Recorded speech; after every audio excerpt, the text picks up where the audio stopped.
We've already discussed what changes in own price will do to an individual end market demand curve. Now we're going to talk about shifters. These are things that will shift the demand curve left or right that are different from the own price.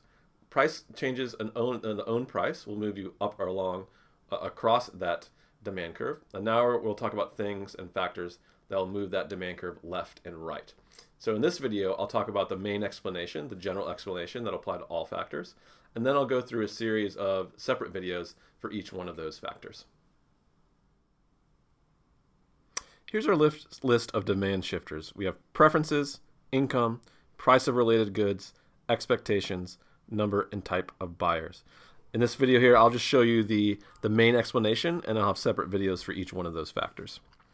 So I'm going to do two graphs to explain this. We have increase in demand on the left and a decrease in demand on the right. So we'll start with our demand curve here, original demand curve, like so. Now, for an increase in demand, at every given price, we need quantity to increase. So here I have it marked out at a price 1, it will give us a quantity of 1. To have an increase in demand, we need a higher quantity at that price. So this would be like Q2, right? That needs to happen at every single price level, like so. Okay.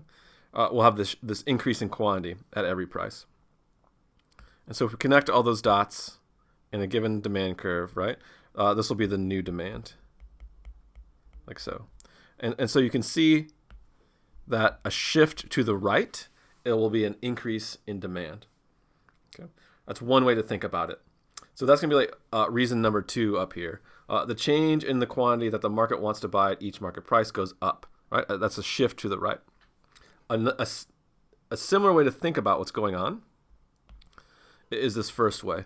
What's happening to the willingness to pay or the marginal benefit for each unit? So we could take this unit here, right? The height of the original demand curve.